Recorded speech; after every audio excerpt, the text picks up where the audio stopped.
Hello, boys and ghouls. Welcome to the Horror After Dark podcast in the Sack with JT, episode 5, and we are going to be talking tonight about Lucio Fulci's Manhattan Baby from 1982 is where most places are saying.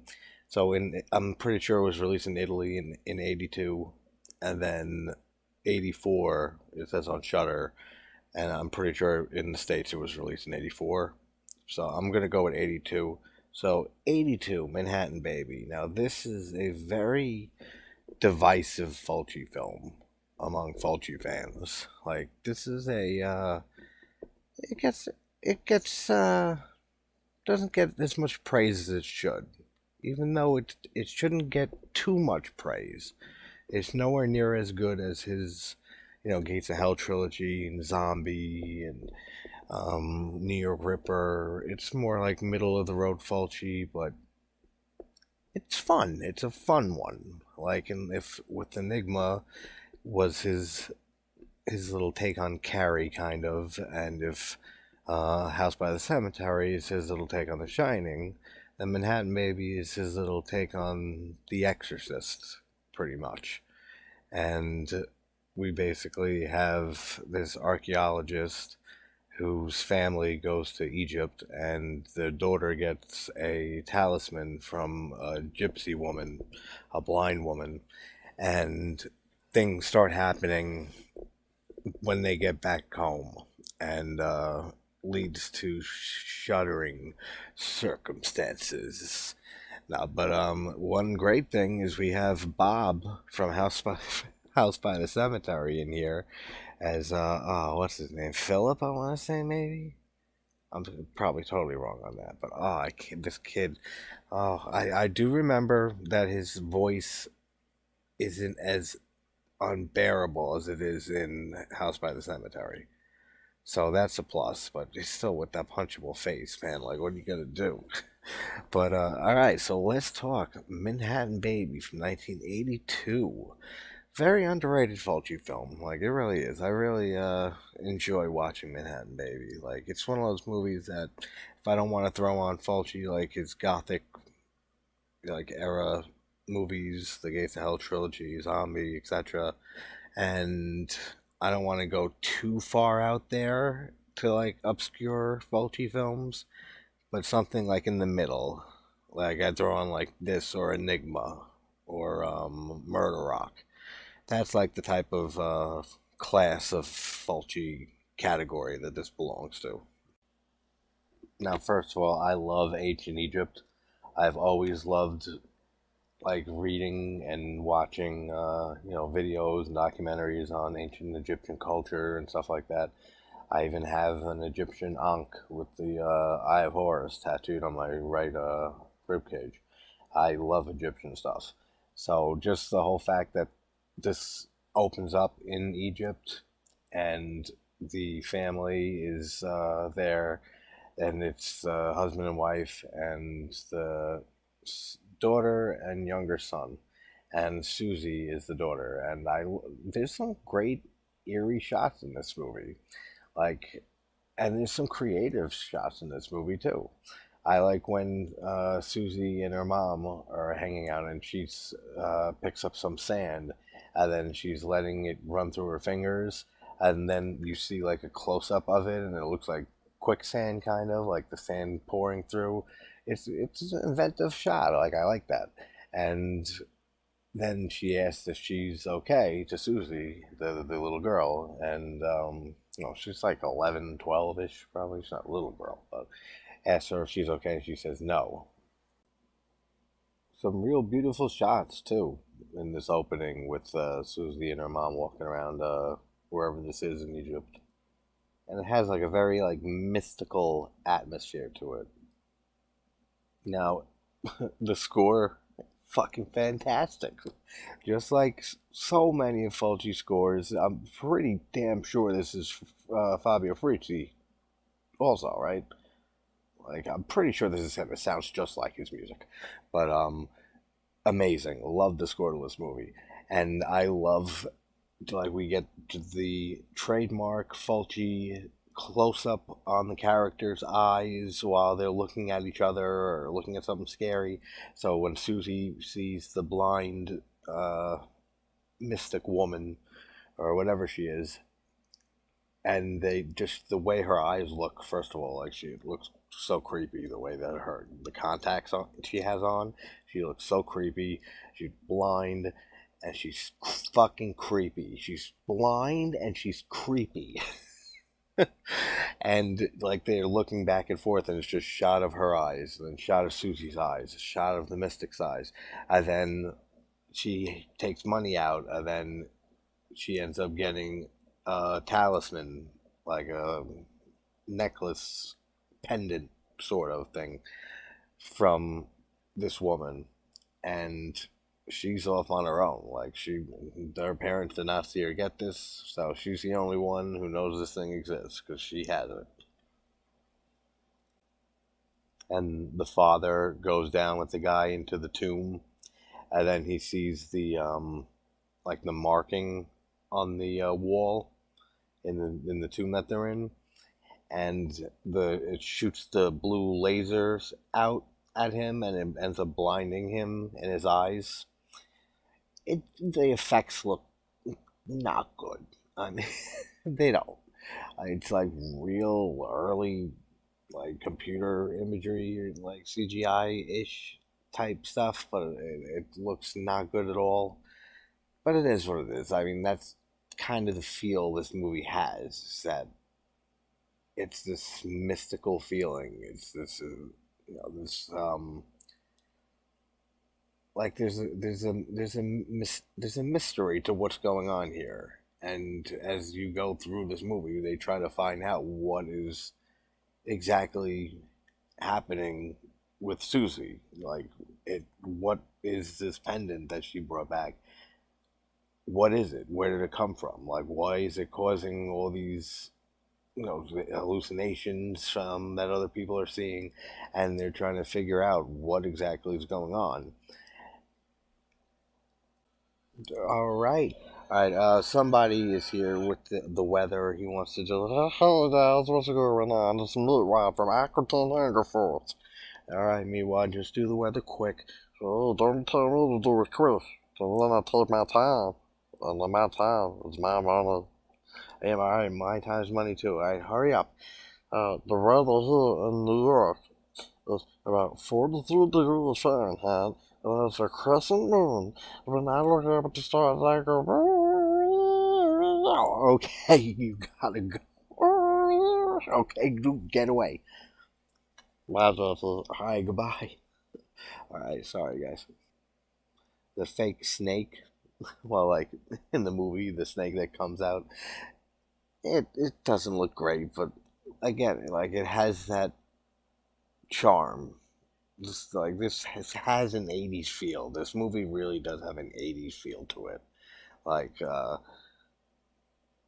I don't know, like his Gates of Hell movies and Zombie and even New York Ripper. Like maybe New York Ripper did also have like some '80s feel to it for sure. But the films I mentioned before that, they don't necessarily feel like they're from the '80s or from '79 for Zombie. Like there's imagery and stuff in most of those movies there that could be from the '70s, could be from the '60s, but this movie feels very, very '80s. Not as much as Murder Rock, but this one does feel very '80s. So even though it has some bad effects and it has some just cheesy stuff in it, I love that. I love the tone of this movie. I love the atmosphere of this movie. It's fun. Like this is a fun Fulci movie. Like it's not that gory, or over the top with anything. It's cool. And yeah, he gets blinded in the both of his eyes by the lasers, and then he meets back up with his wife. And actually, the pendant, because the mom meets up and finds Susie again, and she was says I was looking for you, and then they show a close up of the amulet, like talisman that she got, and I think pretty sure it's the Eye of Horus, which is what my it's on my tattoo. So that's funny. Maybe my tattoo is an evil talisman from Egypt. So when he gets back, the doctor says to him that he asks, when will I get my sight back? And he says, like, in about a year or so. You wear bandages for 6 months. Dude, can you imagine, like, being told, like, that you're going to be blind for the next year? Like, damn, like, I can't imagine. Like, and that always brings up the debate of, what's worse? What would be worse? Being blind or being deaf? Now, for me, oh, this is so hard because music is my whole life. I mean, without being able to hear music, like, I don't know if I can do that. But to be blind, man, I mean, that's fucking hard. Let's not get into a whole side story, whatever the fuck there, tangent, because that's gonna go on into a crazy land. But oh, that's gonna be terrible though. Like both of them sound absolutely not good. So I really have such deep respect, seriously, for people who have those afflictions and stuff, or were born like that, and that they find a way to just go to live normal lives. Like that's absolutely mind blowing to me. But back to the movie.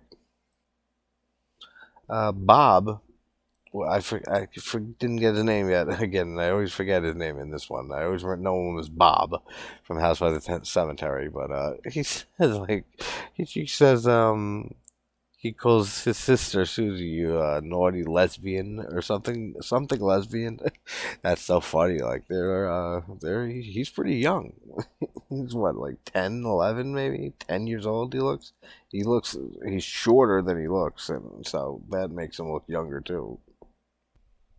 Yeah, so Bob, his name is Tommy in here, not Philip. So I don't know where I got the fuck I got Philip from, but his name is Tommy. And it is a cool looking amulet, though, that Susie has from the blind woman. It's cool looking. And then I like the shot when like she looks down at the amulet and you see the jewel like that turns blue, and then it fades into the shot of the marking on the wall in the tomb in Egypt, and the blue light that shot the lasers that blinded the father. It's a cool transition shot. I like that. I love how the mom's at work and then she's like talking to somebody and then she leaves, he sits down and he's wearing one of those like glasses that have the fake mustache and the big nose, and he's like types on a typewriter and says if like sings like boom boom boom boom boom, and then it cuts to the next scene. Like it's so random. Oh, I love that though. It's so funny. I like the red lighting on Susie when the woman who's babysitting the kids is over, and she starts saying that she's having a premonition and that there's going to be rain and thunder tonight. And the babysitter says, "Oh, no, it's going to be just fine tonight." And then it starts fucking pouring rain out with thunder and lightning. So I love the red lighting on her during that scene, and then I love just this the sound design is great in this movie too, and with the storm especially here, like it sounds really good, and again, like these kids are okay. Never mind, I forgot that they're for a second I thought they were in the same bed, and I was like, like 10 to 12 ish or so. It's a little old, but no, they have their own beds. They are fine. And the guy looks ridiculous though, with the two bandages over his eyes. George, the father. And I love the score in this scene when Susie comes into her parents' bedroom and asks, because the storm she's scared, can she sleep with them that tonight? And they say no, go to bed, and they're arguing over it a little bit. The score sounds great. Yeah, this whole sequence how it's shot with the close up on Susie's eyes, the sound of the storm, like the lighting as she's coming down the hallway, like her walking throughout the house, and the storm lighting up the hallways and the rooms she's walking in. That whole sequence looks so cool with the music going, and it's playing the score from the Beyond. And I remember this from the last time I saw it, that it has the same music at certain points in this movie, maybe only two or three times, but it uses some of the score from the Beyond. And I always thought that was strange. I don't know if it's. I thought maybe the last time I saw it, maybe a few years ago, I thought it was maybe just maybe the version on Tubi. It was just like a weird cut, and it used some of the Beyond score. And then I saw it on. Now I'm seeing it on Shutter, and it's the same thing. It has the Beyond score. So I don't know. Did he just I guess he just reprised some of the Beyond score for this movie, but it's effective here too, like just as much as it is in the Beyond, because that score, chef kiss, is amazing. And then Susie during the storm, when after she walks away, after that awesome scene with all the great lighting and sound effects, she sees and a great shot, classic Fulci, how just quick pan and zoom in right up to her eyes and then zoom fast out.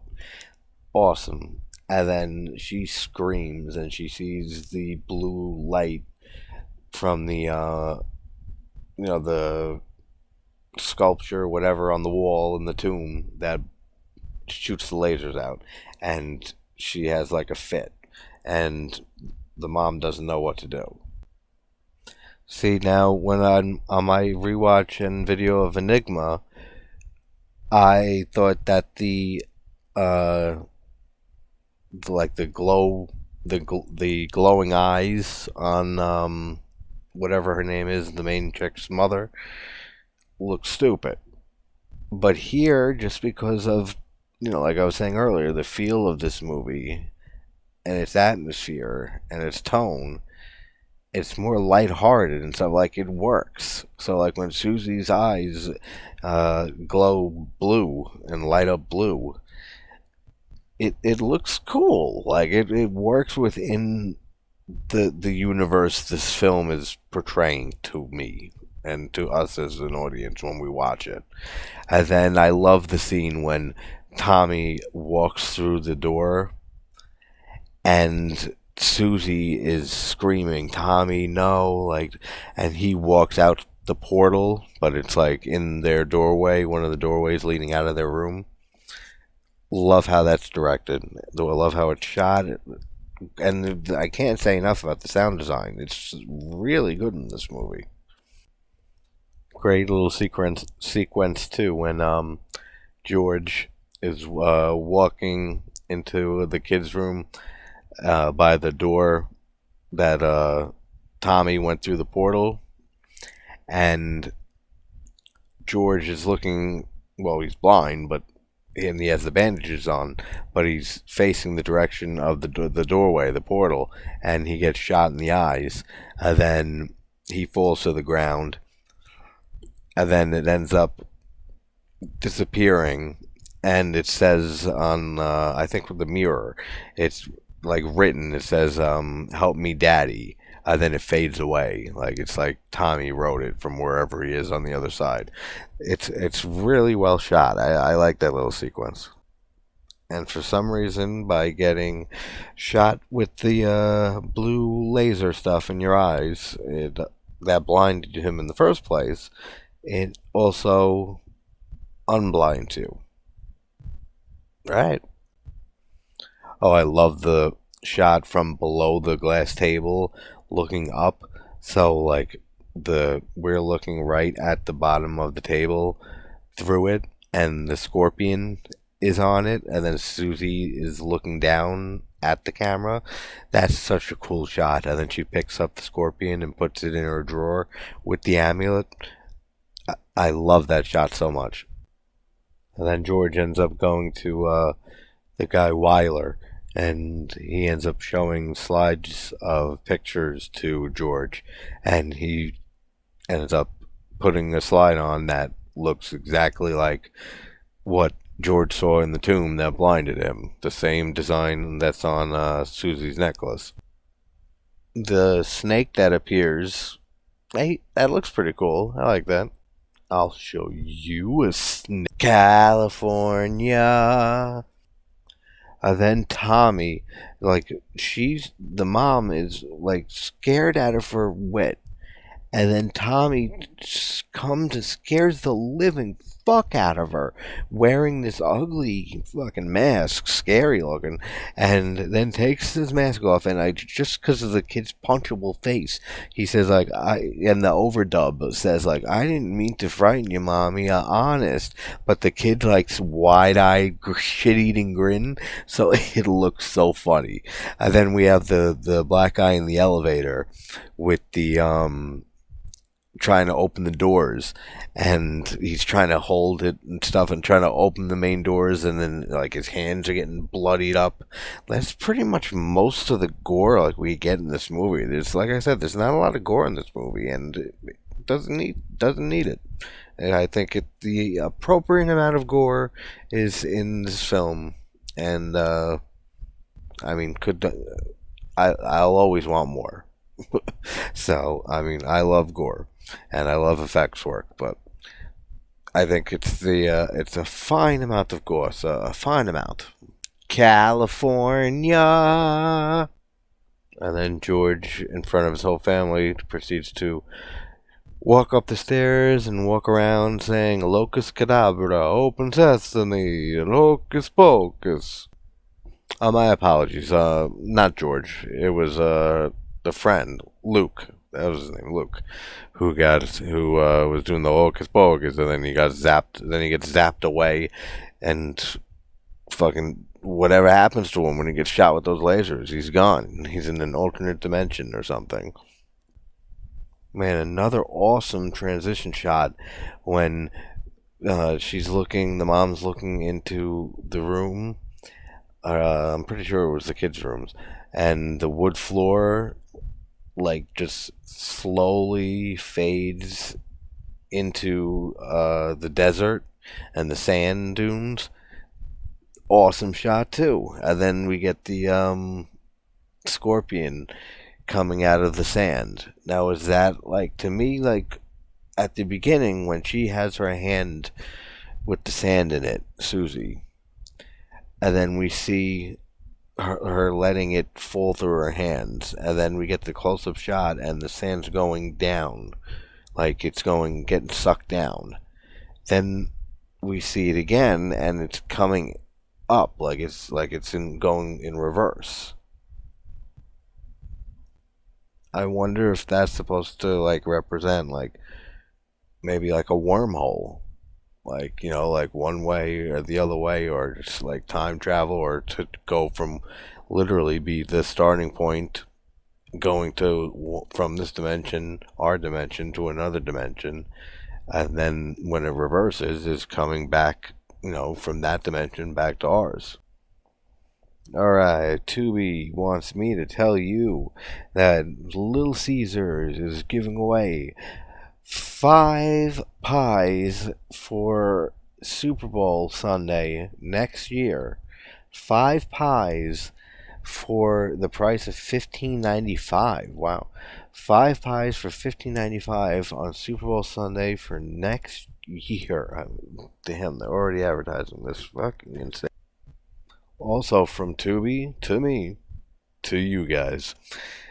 They said if you want a maxi pad that's able to stop a heavy flow, you're going to want to go with Drenosoft, the loving, caring tampon. I'm just saying what they're telling me. Here we come. Oh,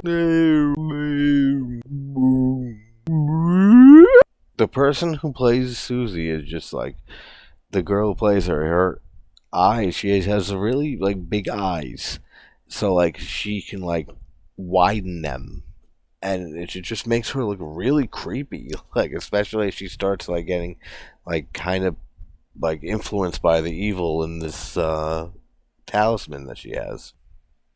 Oh, and the kids and the mom are in the park, and then they take the picture. The mom takes the picture of Susie, and it's just the medallion, the talisman necklace she's around her neck, but she's not in the picture. It's just it floating in the air.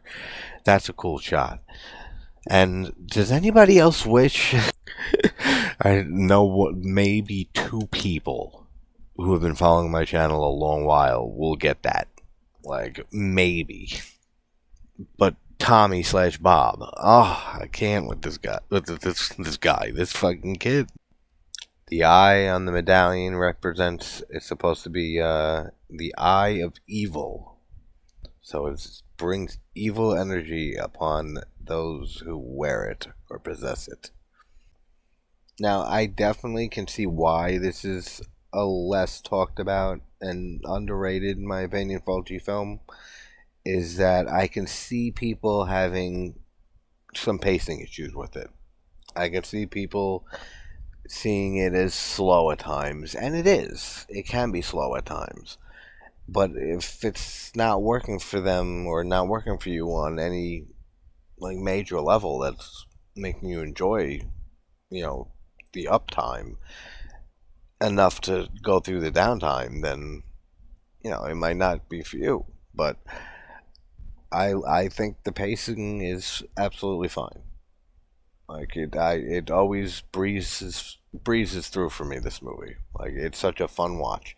But then they end up meeting with oh, what the hell is this character's name?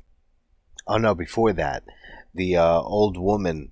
There was an old woman like like a few stories up on the apartment building, and she's like yelled down to the mom, and she said like for your children, and she dropped something to her, and I think it was like a drawing or something, and she's telling this to her husband. Now she's at her husband's office, and she's telling him what happened.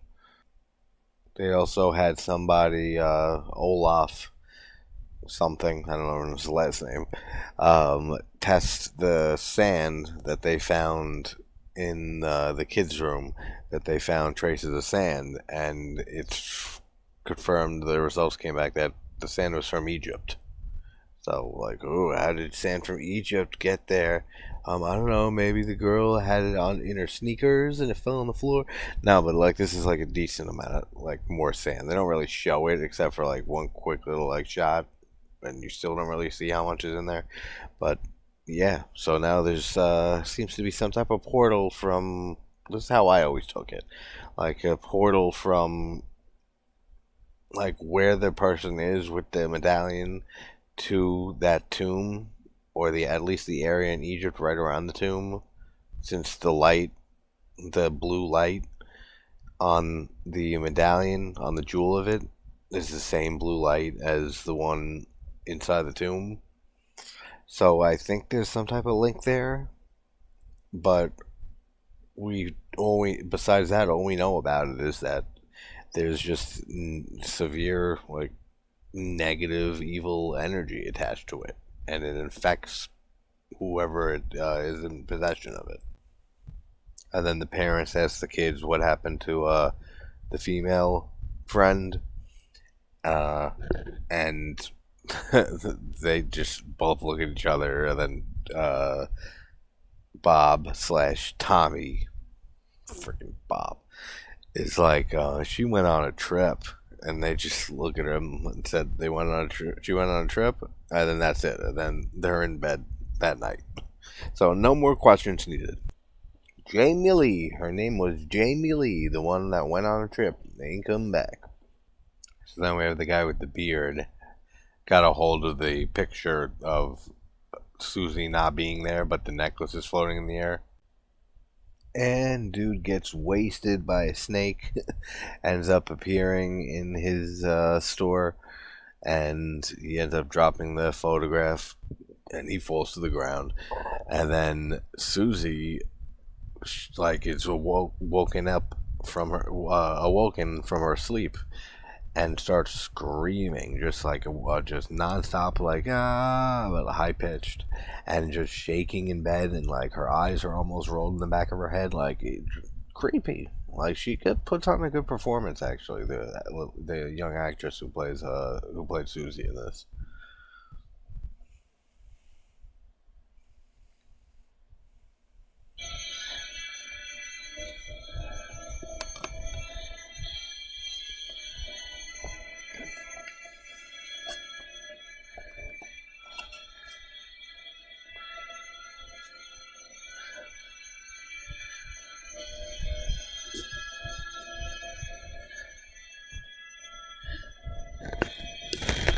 This photograph I gave Wyatt. But if it's a photo, how could Susie? That's a good question.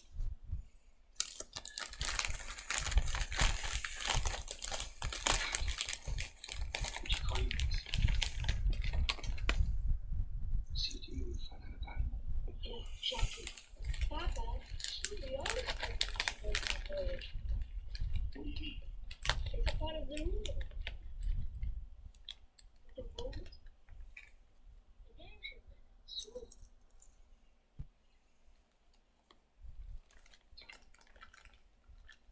Tell me about this game.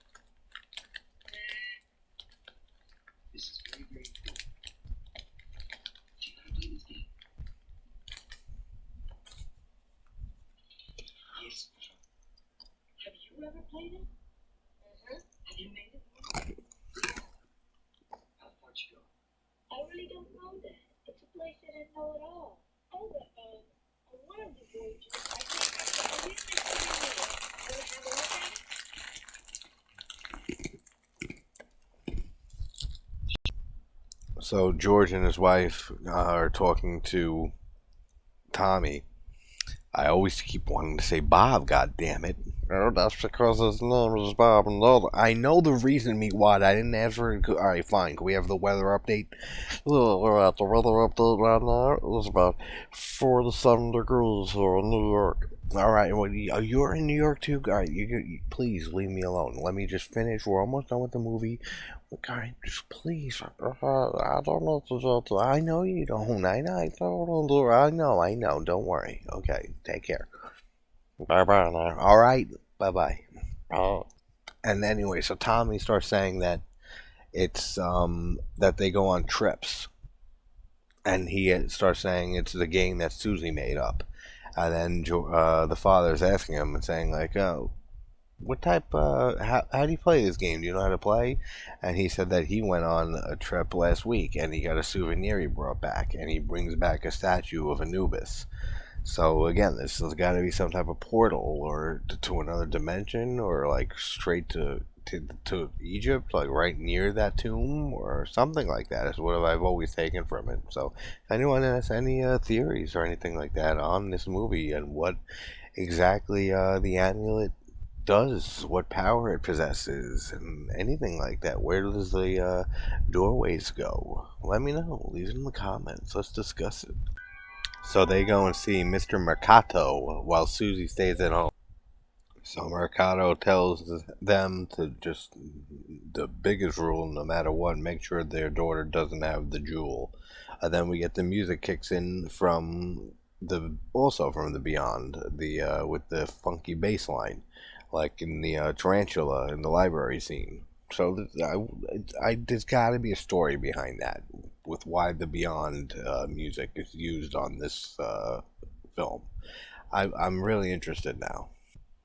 And we get another really cool scene with Susie having another episode, and like she's like standing and like shaking pretty much, and we're seeing the images of the scorpion, and then we see the sand. You know, we see her holding her hand out, and then sand in it, and then we see the shot of the sand, pouring down through the fingers, or like it looks like it's going down the hole, like the quicksand, like all those quick succession of shots, and just seems like she's able to put other people in a trance almost, like from the evil energy in the medallion and the necklace, that is influencing her, and then she ends up passing out from overexertion, I guess, and she ends up she's resting in bed, and they're trying to figure out what to do.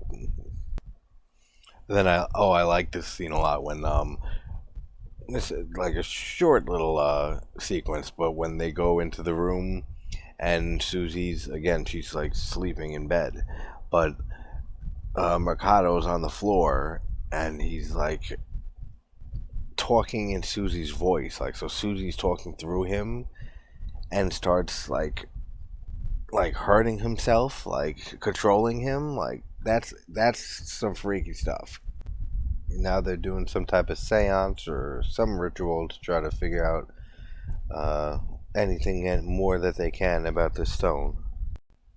Oh, and then when Susie's in bed and she's like, it, she looks freezing. So I mean, good job with the makeup.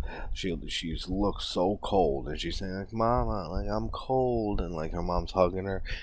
Oh man, that sucks. That's sad.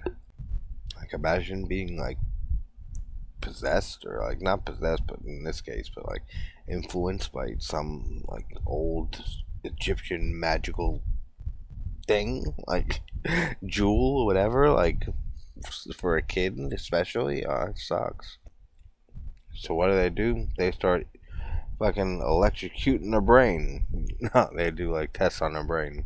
And Fulci there. There's some excellent camera work here at when you hear the words oh, what the hell does he say? Punish me. That's it. When you hear Tommy's voice say "punish me," and when Mercado's looking at the stone on the amulet, and it starts glowing blue and the blue color and lighting on his face, and then he's going in like a trance, and then you see Tommy, and he's staring at this red like paint on the wall or something. But then there's some amazing, like really original looking camera work and stuff that like it kind of you see like the particles of the paint like coming off and then like going back together. Like I can't even describe it. It's just it looks really really cool. Then red lighting and coloring on Tommy's face looks pretty cool too. And then they're looking and we're finally about to get the test results for Susie. And I love the sound design again in this movie, but like there's a sound going like as through these intense sequences, and it sounds fucking awesome. It sounds really really cool, and we get a great scene. It's really tense and really chilling, but then hilarious at the same time because of Tommy slash Bob, and we see the skeletal remains of like when I said Bob was looking at like the wall and there was like the red painting or whatever on it. It starts breaking away, and then you see it's a skeleton, an arm of a skeleton hanging out, and he says, "Poor Jamie Lee." So meaning, I guess Jamie Lee, who disappeared into the different world before, or another dimension, wherever this door takes them, and then she died, or she like somehow she ended up just in the wall. So Jamie Lee is gone, and we're assuming Luke is gone too. So Mercado tells George that his daughter Susie is she's clean, she's cleansed basically. That there's no more negative energy attached to her, and that he did a transference and transferred it to him. So he's taking on the negative energy, the evil energy from this thing, and he wants George to throw it down to like the deepest, darkest ocean or something to get rid of the pendant. We get a great scene with some good gore effects when Mercado, after he did the transference spell, the negative energy is on him, and Susie's supposedly saved. He's in his office, and the stuffed birds come to life and start attacking him, and they start like biting and ripping pieces of flesh off of his face, and the blood's coming down, and pieces of flesh are being ripped off. Looks awesome.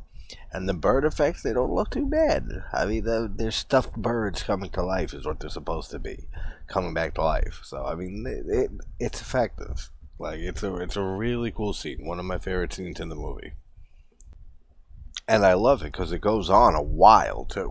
Like it's probably like a good 60 plus seconds of eating off this guy's face.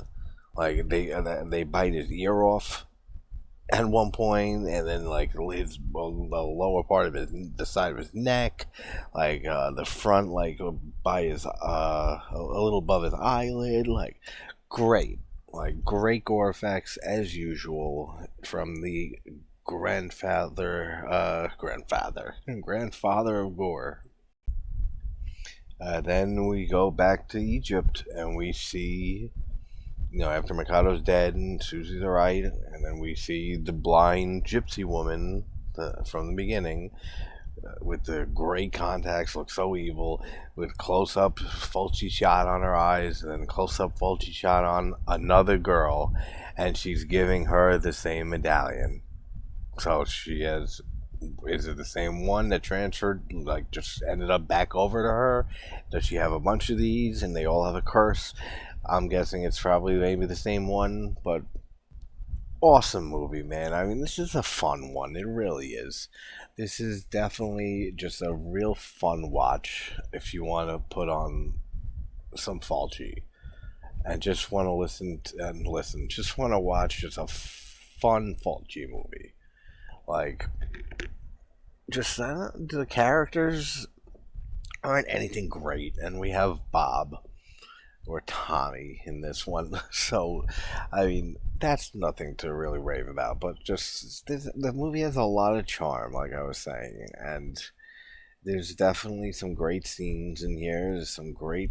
There's a few sequences that have a decent amount of tension in them, and there's some just disturbing stuff, like in all Fulci stuff, and there is a lot of great camera work, and like I said, it's like the middle of the road Fulci, so it's nowhere near his best at all, but there's a lot worse, and this one definitely is underrated and talked about not nearly as much as it should be, because it deserves to be talked about every now and then. Like, Manhattan Baby's always been a fun watch for me. But, alright, guys, that's the Lucio Fulci's Manhattan Baby. Manhattan Baby. You too. Welcome to Rotten News. Alright, guys, that'll conclude this nice episode of Horror After Dark podcast in the sack with JT. Thank you guys for tuning in. And tomorrow is going to be Thursday, but since it is 4 a.m., it is Thursday tomorrow, making today Wednesday. And that means mystery, spoiler discussion live, number 5, I want to say. Yes, I think it is number 5, if not it's number 6, but I think it's number 5.